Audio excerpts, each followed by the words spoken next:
Bonjour, vous écoutez PodTime, le podcast de DriveTime.be, un magazine qui envisage l'automobile autrement. Road trip, voiture, anecdotes, attachez vos ceintures, c'est parti.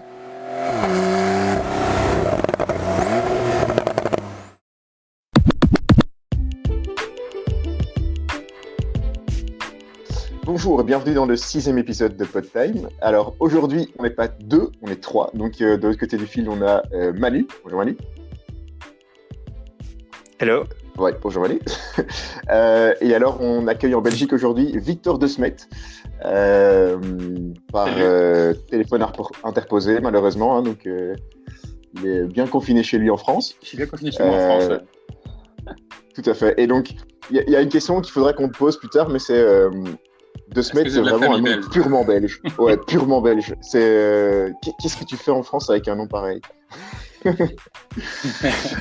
mais donc, voilà, sérieusement, Victor est là pour nous parler de road trip, puisque lui est dans le club MX5 France et il n'est pas juste bêtement participant, il organise quelques road trips et il trace aussi pas mal de trucs. Donc, si vous allez sur son Instagram, Victor De Smet, vous pourrez voir tous ces road trips et il y en a un paquet. Donc, je ne sais pas aujourd'hui quel road trip tu vas nous parler, quel road trip tu vas nous présenter. Et voilà, donc en premier, si tu peux peut-être te présenter un tout petit peu. Ouais, donc moi c'est Victor, j'ai 26 ans, je suis donc français, j'habite au sud de Paris et je suis possesseur passionné d'une Mazda MX-5, les dernières générations de MX-5. C'est pas ma première, c'est ma deuxième. Donc voilà, j'adore rouler, c'est avant tout, j'aime les voyages, j'aime la voiture, donc les road trips, c'est l'alliance des deux. Donc c'est vraiment le bon moyen de découvrir son pays et puis les belles routes de notre région, de rouler dans une MX-5. Donc voilà, je suis passionné par les voitures en général, les voyages, et donc je suis membre du club MX5 parce que j'aime bien partager cette passion avec d'autres personnes. C'est pas une question d'être sectaire, c'est juste que pour moi, c'est on va dire les mêmes centres d'intérêt. Parfait. Ouais, super. On partage totalement cette passion. En effet, dès qu'on peut partager la passion du road trip et de la bagnole avec un groupe plus grand que deux, c'est quand même toujours plus agréable. Ouais. Alors, on a une question très, très fixée dans l'actualité. Premièrement, ça fait combien de temps que tu es confiné chez toi là? Et à quel point est-ce que sortir ta MX5 du garage, ça te manque? Alors, nous, on est confinés depuis le 16 mars en France, donc ça fait presque un mois. Ça fait 2 jours de plus qu'en Belgique. Ouais, tu vois, c'est très dur 2 jours en plus.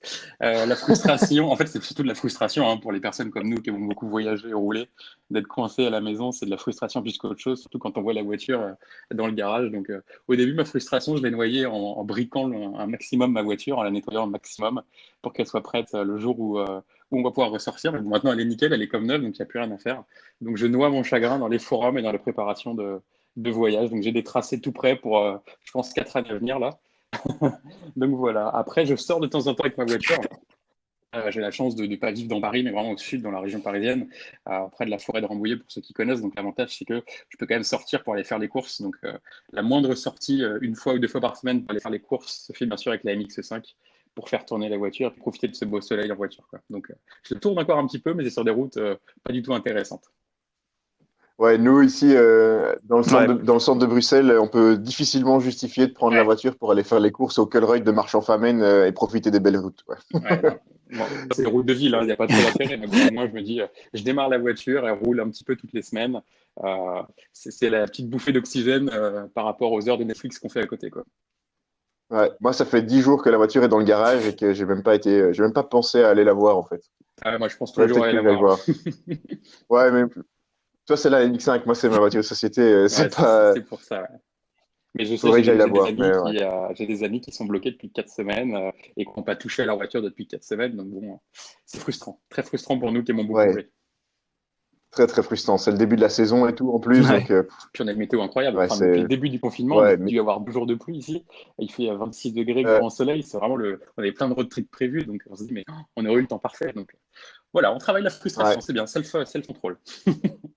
Ouais, nous aussi. Je pense qu'on a eu une demi-journée avec un peu de pluie ou du ciel gris, mais je pense que pour le reste, c'est vraiment que du bleu, bleu, bleu, bleu, bleu. L'essence pas chère. Les conditions sont parfaites pour rouler, hein, mais malheureusement, il va falloir encore attendre un petit peu. Alors, est-ce qu'on peut rentrer dans le vif du sujet? C'est-à-dire, est-ce que tu peux nous expliquer un road trip qui t'a marqué? Ouais, alors moi j'ai fait pas mal de road trip, j'en ai fait dans des endroits un peu sympas comme les Bardenas, le désert des Bardenas, j'en ai fait en Norvège, j'ai fait aussi en Finlande, la route des 1000 lacs qui sont vraiment magnifiques, la route de la forêt noire, enfin j'ai plein de road trips à mon actif, mais je vais voyez, en vous présentant le road trip qui m'a le plus plu, puisqu'il reste en France ce road trip, et il se passe dans les Alpes. Bon, c'est pas la région la plus moche en France, hein, mais ça se passe dans les Non, ça Alpes. va. Donc j'ai fait la route des Grandes Alpes, c'est une route assez mythique hein, qui emprunte les plus grands cols des Alpes françaises. Et je l'ai combiné avec les gorges du Verdon. Je crois que Thibaut, tu connais, toi, les gorges du Verdon, magnifique. Et puis le Mont Ouais, Ventoux. ouais, j'en ai des plutôt bons souvenirs. Ouais. Donc j'ai groupé en fait route des Grandes Alpes, et puis après une incursion dans les gorges du Verdon, puis le final sur le Mont Ventoux, donc dans le Luberon. Comme ça, on a vraiment un beau road trip. Ouais, ça semble pas mal. Ouais, Ouais. magnifique Donc on a ça. organisé, je l'avais organisé au cours de l'été Ouais. 2018.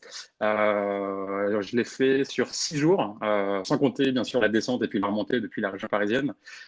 Et le tracé fait environ 1000 km, sachant que je suis parti donc du lac Léman, donc de Thonon-les-Bains, qui est le départ officiel de la route des Grandes Alpes. Et puis je suis arrivé à Vaison-la-Romaine, qui est un super petit Mhm. village au pied du Mont Ventoux. Donc on a vraiment un super road trip avec plein de diversité de paysages. Je fais ça toujours avec des amis, moi, l'été. Donc, je suis avec ma copine en copilote, fidèle copilote depuis plusieurs années sur mes voyages. Et je fais ça avec d'autres amis qui ont aussi des MX5 pour le coup. Au début, on était 4 voitures au départ. Et après, petit à petit, il y a d'autres voitures du sud de la France, des amis qui nous ont rejoints, donc de Nice, du Var, etc. Et on a terminé à 7 voitures sur le Mont Ventoux pour le final. Donc, c'était plutôt sympa, je trouve, ce côté partage et roule en convoi, quoi. Ouais. Bah, c'est super chouette ça. Donc du coup, sur ces 6 jours, tu as divisé comment le tracé? Enfin, tu as commencé par quelle région et comment est-ce que tu as vraiment divisé ton approche de la route des Grandes Alpes et puis Alors la en fait, suite? la route des Grandes Alpes, je la connaissais, j'ai déjà faite l'année dernière dans son intégralité. Juste pour resituer, hein, la route des Grandes Alpes, c'est on part de Thonon-les-Bains, donc du lac Léman, et ensuite on rejoint Menton, qui est sur la Méditerranée. Il y a 750 km, une vingtaine de cols environ, le peu plus haut de France. Donc on a un tracé qui est tout fait avec une seule départementale, la D902, et qui a juste à la suivre. Et puis comme ça, on a les plus grands cols de France. Donc ça, c'est plutôt cool, c'est assez simple à faire. Il faut juste après savoir en fonction de comment on aime rouler, ce qu'on fait dans la journée. Moi, je sais que on fait environ 6 heures de roulage par jour, donc c'est beaucoup. On a fait des étapes qui sont assez costauds, mais on se lève assez tôt et puis on arrive tard le soir, on est bien fatigué, on dîne, on va dormir, après on roule. Donc c'est vraiment un road trip intensif. On peut le fractionner en beaucoup plus de jours. Donc moi je sais que le premier jour on est arrivé à Ivoire, c'est un super petit village au bord du lac Léman que je recommande beaucoup. Et ensuite on est allé à Évian manger, c'est super simple au bord du lac Léman. Et puis le lendemain, on est parti donc de Thonon-les-Bains. Là, il y a le Mhm. départ officiel. Je vous invite à aller face à la mairie, en fait, et il y a une espèce de rosace par terre, une immense rosace taillée dans le marbre, qui vous dit départ de la route des Grandes Alpes avec la liste d'écoles que vous allez pas fréquenter. Donc, c'est assez sympa de faire une photo, je trouve, au départ de cette rosace quand vous voulez vraiment Ouais, faire pas mal. le road trip dans son intégralité. Ouais. Par contre, il n'y a pas de point d'arrivée officiel. Ça, c'est dommage. On arrive dans le col du Turini, on voit la Méditerranée, on va se dire que c'est un peu la fin, mais il n'y a pas de rosace de fin à l'arrivée. Donc, bon, au moins, on sait où est le départ, mais l'arrivée, elle est un peu plus floue. Donc, premier jour, on est parti donc de Thonon-les-Bains, puis on a rejoint Bourg-Saint-Maurice, qui est une ville donc, d'ailleurs dans les montagnes. Là, il y a des super lieux. Hein. Dès le début, il y a le monastère du Reposoir qui est superbe. C'est un monastère au bord d'un lac, c'est vraiment paradisiaque. Et ensuite, on passe par des lieux assez sympas comme la Clusaz, le col des Aravis, qui est vraiment très très beau. Et puis, on a un lieu qui est magique, qui est le barrage de Roseland. Je ne sais pas si vous connaissez le Cormet de Roseland. Si vous regardez Tour de France, chaque Ouais. année, il passe, mais c'est juste Ouais. incroyable. C'est coupé du monde, vous êtes sur un plateau avec des lumières et puis des cascades superbes.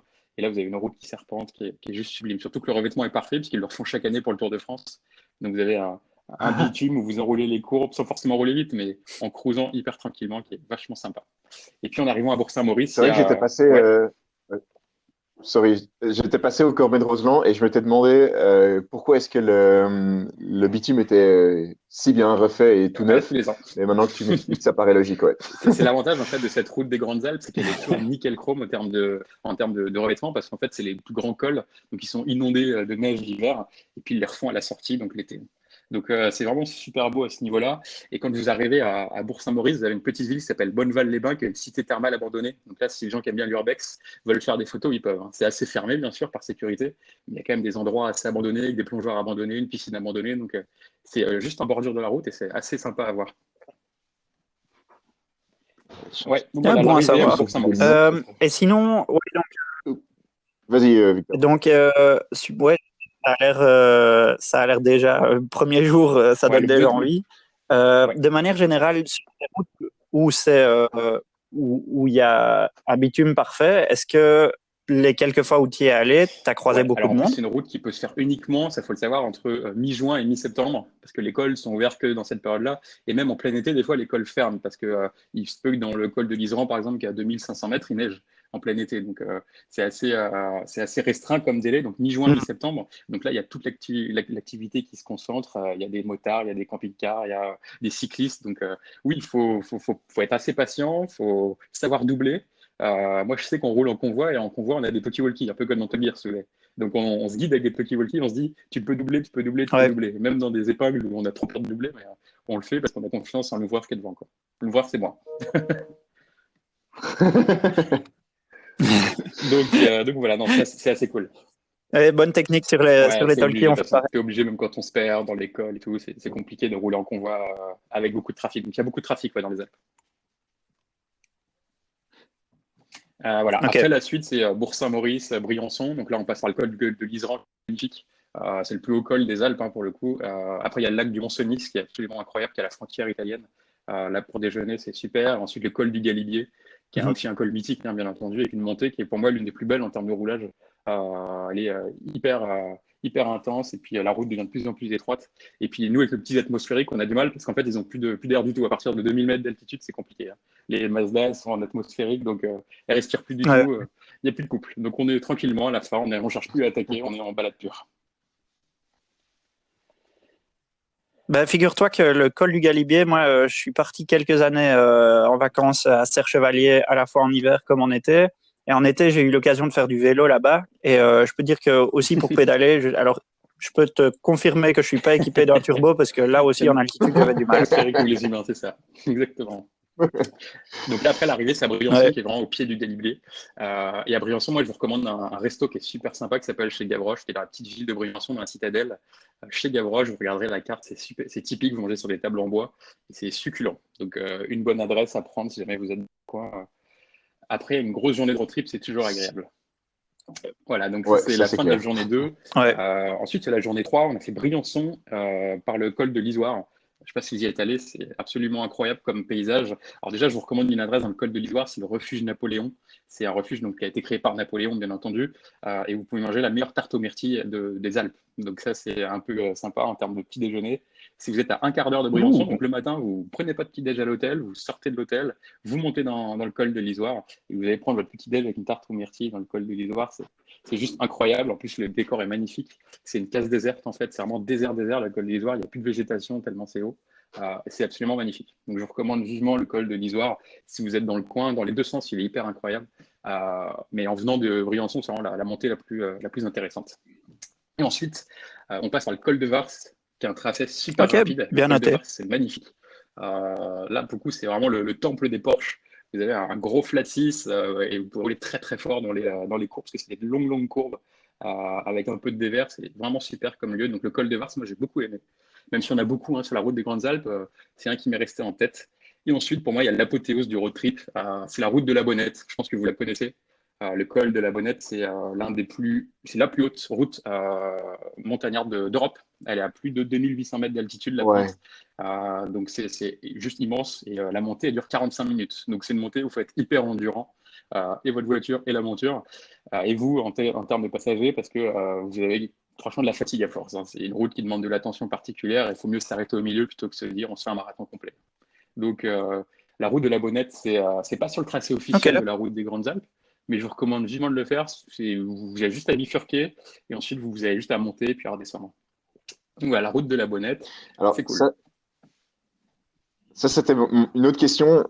Quand t'es dans une région pareille, comment tu choisis les routes sur lesquelles tu vas? Parce que quand je regarde, là je suis sur Maps pour l'instant, quand je regarde les routes, voilà, D902, c'est top, ça tourne dans tous les sens, mais il y a des endroits où tu as envie d'aller voir Ouais, à quel c'est point ça compliqué, tourne, hein. quoi. Tu as envie d'aller voir comment ça tourne. Puis quand tu démarres dans les Alpes, la première fois que tu y vas vraiment avec ta voiture, avec un road trip, tu suis vraiment une route dédiée. La route des Grandes Alpes, c'est un tracé qui est sûr, qui est fiable. C'est sûr que les locaux de l'étape, moi je parle avec quelques-uns, ils explorent tous les week-ends et tous les week-ends ils trouvent des nouvelles routes, quoi. Moi j'ai des amis qui sont à Nice, des amis qui sont à Grenoble, bah, ils font jamais les mêmes routes parce qu'en fait ils ont un terrain de jeu qui est juste incroyable. Donc nous qui sommes dans des régions assez plates, on fait toujours les mêmes petites routes qu'on adore, mais eux pour le coup leur terrain de jeu il est limité, donc c'est sûr que c'est génial. Donc en termes de voyage, bah, tu es obligé de faire des sélections, sinon tu passes un mois sur place et tu fais 4 trains de pneus, quoi. Et combien de plaquettes de frein? Plaquettes de frein, bon, ça va, parce qu'en fait, si tu. Normalement, dans la montée, t'attaques et dans la descente, tu relâches un peu la pression, toi, tu t'économises la voiture, donc tu es plutôt au frein moteur. Honnêtement, c'est plus les pneus arrière, du coup, sur un MX5 qui prennent que les plaquettes de frein. Donc ça va. Mais tu vois, une petite anecdote, c'est toujours marrant, une petite anecdote. Ouais. Dans la bonnette, Et puis, j'ai un ami qui avait une MX5 aussi à l'époque, une 3e génération, et il a tellement freiné dans la descente que ses plaquettes sont restées collées en fait. Donc à l'arrivée, en fait, il avait plus du tout, il pouvait plus rien faire, donc on a dû démonter la roue et puis bricoler avec du lubrifiant à frein, enfin faire plein de choses, nettoyer en disque. On a recherché le petit garage du coin pour trouver tout ça, on a démonté la voiture dans la poussière. C'est les instants un peu routes d'un road trip toujours sympa qui font des. C'est pas mal, ouais. Et d'ailleurs, dans la même étape, on a. Ouais. Thibaut, lui, Thibaut, il a un vertige maladif. Et donc, lui, en général, quand on fait la montée d'un col, ça va. Quand on fait la descente, il use plus vite ses dents à les serrer qu'utiliser les bras. C'est vrai, c'est vrai. Mais aussi, quand je suis du côté du parapet, tu vois, oui, ouais. Quand je vois le vide, là, je vais beaucoup moins vite. Non, faut pas regarder. Des fois, tu sais, dans les beaucoup moins à mon aise. t'as pas du tout de barrière ou de choses comme ça. T'as juste des blocs en ciment qui retiennent que dalle si tu te loupes. Donc, faut pas y penser. Tu profites du paysage devant toi et de la route avec ta petite voiture.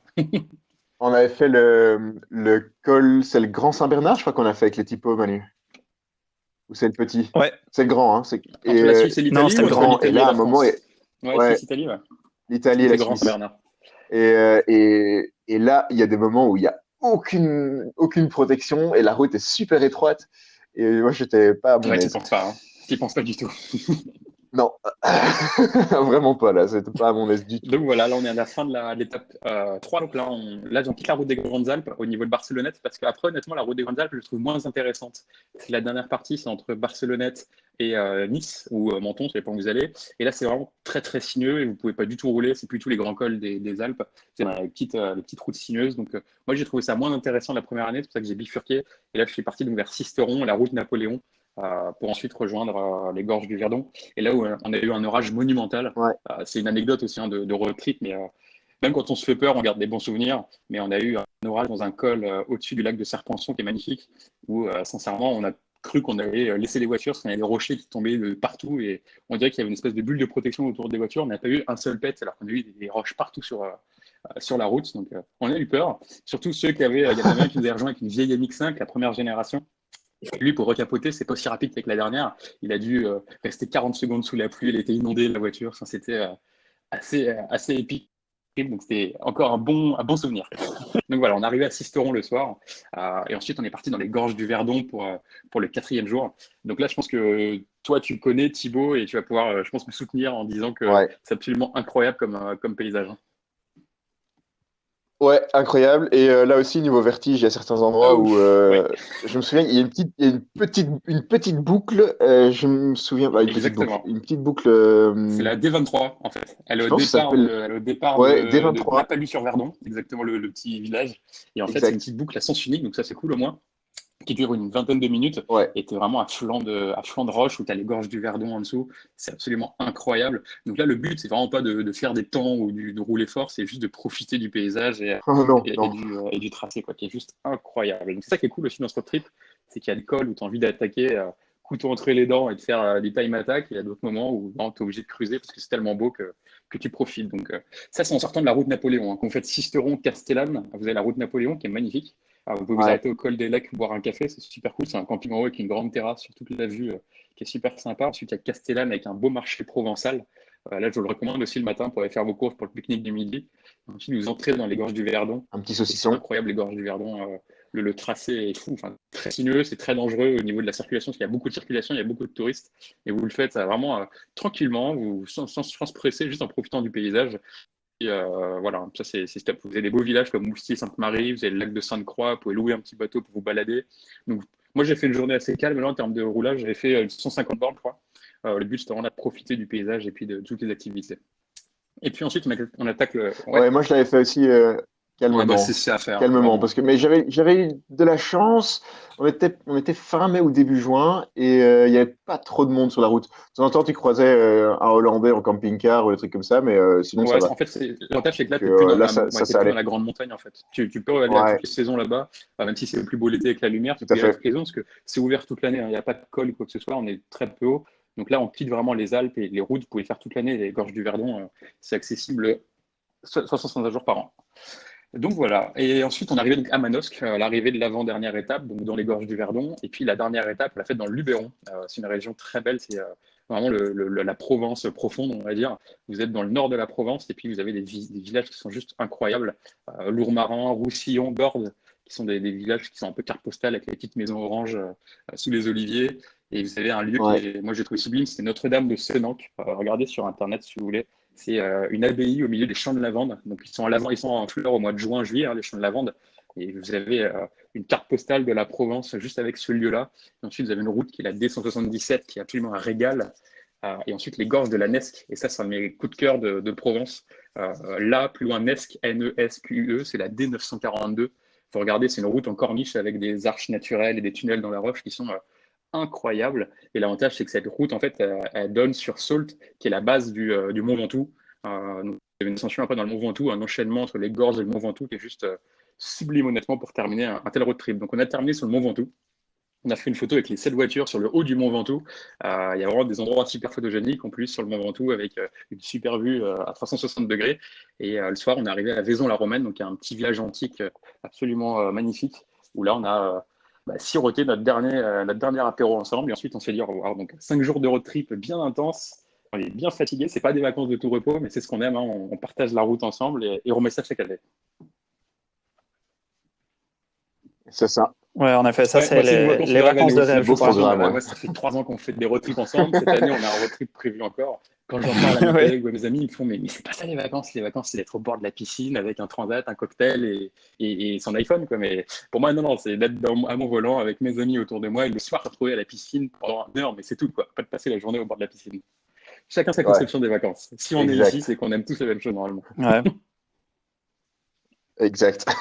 Donc voilà, je vais retrouve. Après, c'est vrai que resituer bien sur la carte, hein, c'est un peu compliqué quand on en parle, mais en gros, on a traversé les Alpes de Thonon jusqu'à Barcelonnette, si vous regardez sur Google Maps, et ensuite Barcelonnette, on est rentré dans les gorges du Verdon, et ensuite on est remonté vers le Mont Ventoux. Donc on est remonté un tout petit peu plus vers le nord quand on a quitté la Provence. Ouais, je vois. C'est ouais, beau Ouais. programme. Bah, ça a C'est l'air un super programme avec nickel, quoi. du roulage Ça donne hyper vraiment. varié.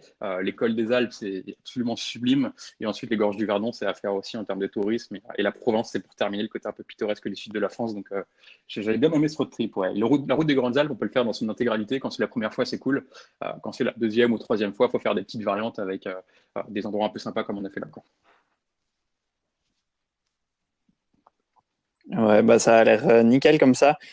T'en as un peu parlé. Enfin, t'as dit que voilà, il y avait eu un petit souci Dynamique. sur, Ouais. sur une plaquette de frein. Est-ce qu'il y a eu d'autres petites surprises ou bien ça a été Alors sur les voitures, on fiabilité n'a jamais à trop la de japonaise? problèmes au niveau technique. Les problèmes sont souvent humains. Des fois, si on oublie des clés dans le coffre, donc heureusement qu'on a le double de clés. Des fois, on se retrouve avec on n'a plus de liquide lave-glace. C'est débile, mais au final, dans l'été, tu bouffes des moustiques et tires l'arigot, donc tu vois plus rien sur ton pare-brise. Donc on est obligé de trouver des petites stations-service perdues au milieu des Alpes. Donc c'est toujours assez pittoresque.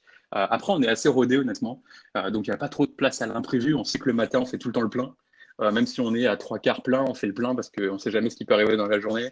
On achète souvent notre Mhm. déjeuner le matin dans un marché ou dans un supermarché, comme ça on est prêt pour le midi. À l'avance, on repère un petit peu les lieux de pique-nique pour qu'on puisse caler 3, 4, 5 voitures quand même, parce qu'on est 5 voitures. Il n'y a jamais trop de place, on va dire, à l'inconnu. Après, c'est toujours marrant, tu vois, la météo, on peut rien y faire, hein. Un orage qui nous tombe dessus, ça nous tombe dessus, donc on est trempé. Les plaquettes des freins dans la descente, c'est comme ça. Chaque année, on va forcément avoir un petit truc, mais on ne sait pas ce que ce sera. C'est l'inconnu, c'est marrant. On n'a jamais eu rien de grave. On n'a jamais Ouais. eu Bah d'accident écoute, ou de crevaison. D'ailleurs, on c'est touche du bois, hein, parce qu'on fait beaucoup de routes, mais on n'a jamais crevé, on n'a jamais eu de soucis techniques. Et sincèrement, les voitures, alors c'est une pub pour Mazda que je fais, hein, mais j'ai fait 35 000 km l'année dernière avec ma voiture juste en road trip et compagnie. Et à part les révisions qui coûtent 200 euros la révision tous les 20 000 km, bah, les voitures elles me coûtent rien, quoi. Donc sur un road trip comme ça, si vous voulez, je fais moins de 7 litres au 100. C'est incroyable comme consommation. Et pour autant, je prends du plaisir autant qu'avec une Alpine ou avec une 710 Boxster, quoi. Et tu as le 2 Moi, litres sur ou la le mienne, 1,5 j'ai le 1,5 litre? litre. Ouais. C'est un pur choix parce que je préfère. Alors, je préférais quand je l'ai acheté du moins le 1,5 litre. Maintenant, il y a le 184 qui a un peu changé la typologie. Mais j'aime vraiment le côté, à dire, rageur et puis très péchu du 1,5 litre qui me rappelle un peu les MX5 d'antan où il fallait vraiment cravacher dans les tours pour avoir du jus. Donc, moi qui habite dans une région où c'est peu montagneux, le 1,5 litre me suffit. Après, si vous êtes dans la montagne, vous avez besoin de couple en sortie d'épingle, c'est vrai que le 2 litres sera peut-être plus adapté. Et un différentiel autobloc, autobloquant. exactement, qui peut être sympa en sortie d'épingle pour éviter de repartir en crabe à chaque fois. Pas mal, ouais. Donc ouais, c'est ma voiture. Je l'ai choisie il y a 2 ans, cette voiture, parce que je cherchais une voiture plaisir, mais du plaisir rationnel en fait. J'ai l'occasion de conduire des très grosses voitures avec beaucoup de chevaux, mais c'est des voitures en fait qui, sans coyote, me permettent pas de rouler sans risquer ma vie, quoi. Donc je suis obligé de rouler à des vitesses à peu près normales en France. Vous connaissez notre politique par rapport à la vitesse et à la surveillance des vitesses qui est un peu extrême.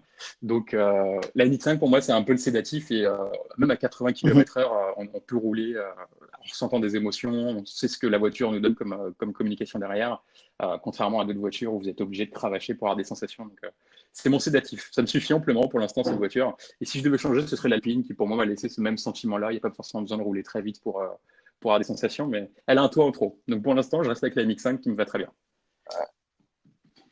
Elle a un toit en trop et c'est pas Ouais, une bon, boîte ça nulle. m'a pas trop dérangé, hein. J'ai fait le tour auto l'année dernière avec une Alpine.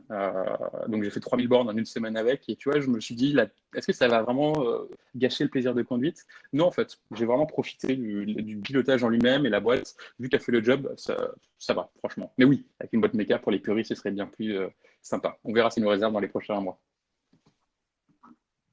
Ouais, on va voir. Mais sinon, ouais, On espère. très bon choix la MX5 et je crois que tu viens de résumer un peu ce qu'on pense dans nos têtes. Je sais pas, Manu, si tu es encore tiraillé entre MX5 et Fiesta ST, mais moi j'y suis toujours Ouais, dans les ma Hot-Hatch, tête. après, les petites citadines, c'est toujours un plaisir Mais- à mener, mais tu vois, c'est le genre de voiture où il faut vraiment, alors, même la Fiesta ST, il faut quand même cravacher un petit peu pour avoir des sensations. Et puis, tu n'as pas ce côté où tu Ouais, peux cruiser et tout à profiter fait. comme si tu fais en cab au bord de la mer et tout, quoi. Avec une petite sportive, moi, je sais pas vous, mais à chaque fois que j'en Ouais. ai une dans les mains, j'ai envie d'attaquer et de rouler n'importe comment. Donc, c'est pas bien pour mon permis et pour la sécurité. Ah ouais, avec Ah une ouais, Fiesta je la ST, mets c'est sur horrible. 3 roues à chaque fois, la Fiesta ST, c'est Euh, incroyable. ouais. Le responsable presse de chez Ford m'avait dit, Ouais. je lui avais demandé, et quoi, tu vas t'en prendre une pour toi? Il dit, oh non, non, je peux pas, moi. Je dis, pourquoi tu peux pas? Ouais, non, parce Ah que ouais, sinon non, je mais perdrais mon vraiment, c'est permis des voitures, direct. c'est incroyable. Tu roules tellement vite, j'avais eu ça aussi avec la Focus ST à l'époque. Et c'est un. C'est- Ouais, ouais. Ouais, mais je crois que la meilleure solution, Ah, c'est c'est vrai, que c'est bien Thibaut que ça t'en vous ait achète une prêté, et mais moi c'est j'achète sûr que Bah c'est l'autre. pas écoute, la moi je vais prendre la typologie. MX5 alors.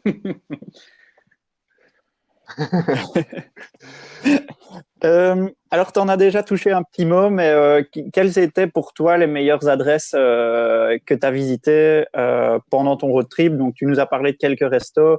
Alors, évidemment, le refuge Ouais, Napoléon, celui-là, c'est déjà c'est noté. absolument à Est-ce que tu en as faire. d'autres que tu aimerais partager Alors, ou les plutôt hôtels, vous des n'avez pas trop le hôtels choix en ou, fait. Ouais, c'est des petites villes, donc les hôtels, ou, on ou regardera en d'autres fonction de votre endroits? budget, ce que vous souhaitez. Il n'y a pas trop le choix. Il y a pas mal d'Airbnb aussi, si vous voulez. Mais moi, je sais que les Airbnb, le soir, hein, quand on arrive après une grosse journée, on n'a pas forcément le timing, on ne sait pas quelle heure on va arriver. Donc, c'est pas très pratique. Donc, je prends souvent des hôtels. Les hôtels, c'est assez simple, honnêtement. Mhm. C'est pas des 4 étoiles, c'est pas des 5 étoiles. C'est des 3 étoiles très clean où vous dormez, mais il n'y a pas de piscine à débordement. C'est des villes quand même assez authentiques hein, dans les Alpes. Donc, on n'est pas à Stadt ou je sais pas où. On n'a pas des hôtels 5 étoiles dans les étapes qu'on a fait. Donc, les hôtels, bon, honnêtement, il n'y a pas de bonne adresse proprement parler. Les restos, après, oui, il y a la Gavroche, là, dont je vous ai parlé à Briançon, qui est un super lieu pour moi. Il y a le refuge Napoléon. Et après, en Provence, sincèrement, il n'y a que des bons restos. Vous mangez bien partout dans les petites villes de Provence. Il n'y a pas d'attrape touriste. Vous regardez sur TripAdvisor avant. Vous avez une cuisine méditerranéenne qui est vraiment super sympa. Vraiment, moi, les lieux que je recommande, c'est pas tant des restos, c'est pas tant des hôtels. C'est vraiment des lieux de visite. Donc, il y a le Cormeil de Roseland. Vous avez Beaufort aussi, le village de Beaufort, qui est sympa à visiter. Et puis, pour acheter du fromage. Bon, gardez pas votre fromage une semaine dans le coffre parce qu'avec la chaleur, ça va être incroyable. Je pense. Vous allez être vacciné. Mais achetez du fromage, mangez-le directement avec vos amis et c'est tout. Mais ne le ramenez pas à la petite famille parce qu'après une semaine de road trip, votre fromage, ce sera une soupe. Ça ne servira pas à grand-chose.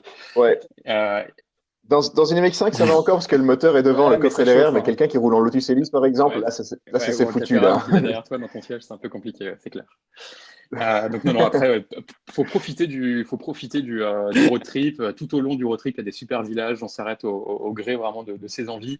Je sais qu'au pied du col de l'Isran, il y a un des plus beaux villages qui s'appelle Bonneval-sur-Arc. C'est marrant, c'est un village qui est coupé du monde l'hiver parce qu'en fait, il est au fond de la vallée où il n'y a aucune route qui y mène l'hiver. Et c'est un village qui est fait tout en pierre et en bois et c'est absolument sublime. Donc Bonneval-sur-Arc, pour s'arrêter le matin, c'est très cool après remonter l'Isran. Donc voilà, mais après, les bonnes adresses, oui, tu regardes au fil de la route et puis tu t'arrêtes où ça t'inspire. C'est assez authentique, donc il y a assez peu d'attrape touristes, on n'est pas en bord de mer, donc sincèrement, c'est des gens qui respectent un petit peu le territoire et puis le terroir.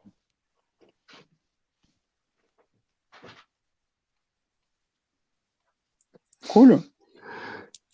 Parfait.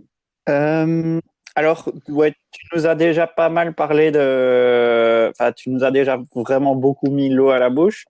Si tu devais rajouter 3 raisons supplémentaires de faire ce road trip, Déjà, les Alpes, ce serait c'est quoi? tout bête, hein, mais les Alpes, ça reste un sommet mythique. Quand on se dit où est-ce qu'on va rouler, on se dit on va dans les Alpes, c'est génial.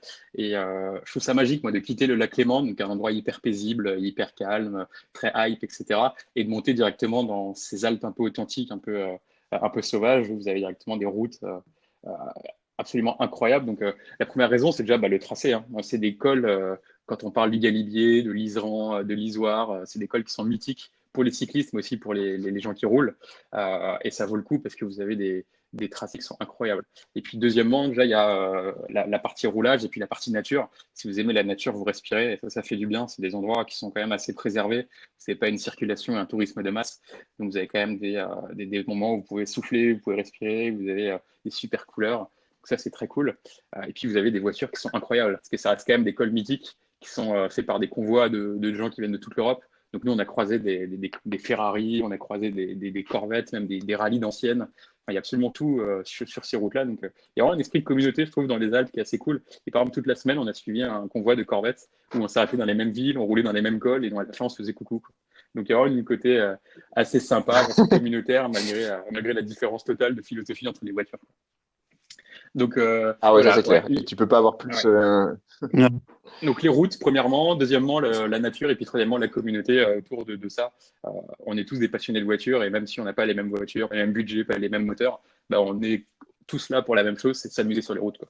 Et il n'y a pas de gens qui roulent mal, honnêtement. Pendant une semaine, j'ai jamais eu de personne qui m'a doublé dangereusement ou qui vraiment m'a fait peur, etc. On est tous là dans le respect l'un de l'autre, etc. Donc c'est cool. Cool, bah top. Écoute, là, je crois que nous, en tout cas, on était déjà convaincus d'y aller. Pour ceux qui nous écoutent et qui n'étaient pas encore sûrs, je crois que maintenant, on est tous en train de regarder Bah, Google Maps ou de sortir la carte moi, je sais que sur papier et Amazon, il y a de il y a la mettre carte des officielle de épingles la route des dessus. Grandes Alpes. Faites bien de l'acheter si vous préparez le Euh, road trip. Il y a le tracé officiel qui se met avec les endroits où vous pouvez vous arrêter manger, dormir, les cols, les parkings, etc. Et il y a même les prises de courant qui sont affichées si jamais vous voulez le faire en Tesla ou en autre voiture thermique, électrique, pardon, mais vous pouvez le faire en Tesla. Il s'affiche sur la carte où est-ce qu'il y a les prises. Donc comme ça, vous pouvez charger en haut d'un col. C'est assez sympa. Donc la carte officielle qui est faite par IGN et les Alpes est assez cool. Et comme ça, vous avez le tracé officiel de la route des Grandes Alpes qui peut être bien pour la première fois du mois.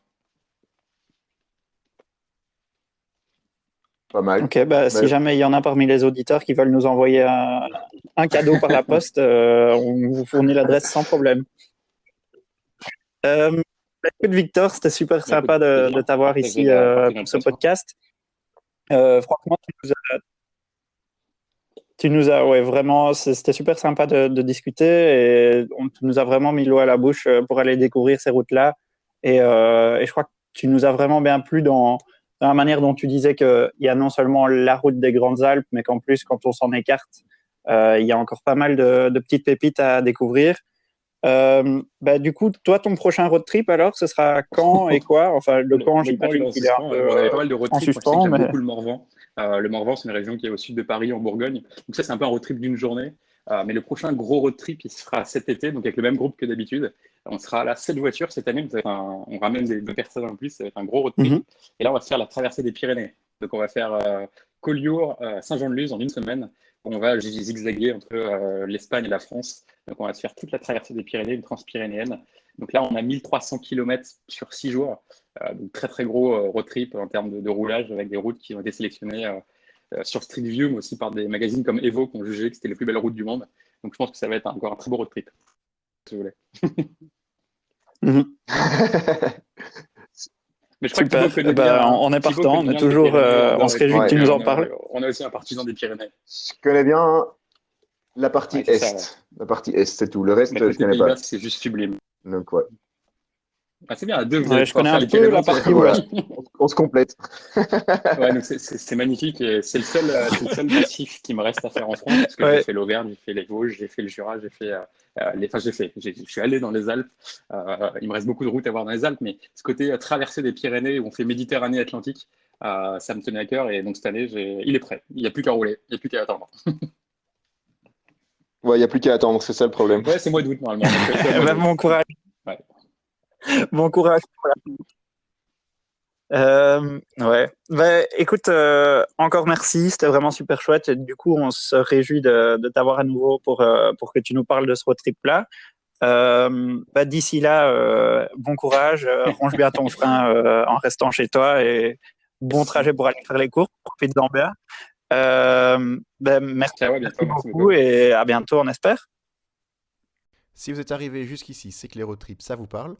Vous avez envie de partager avec nous une histoire, alors contactez-nous sur Facebook ou sur Instagram. Merci de nous avoir écoutés et à bientôt pour un prochain podcast.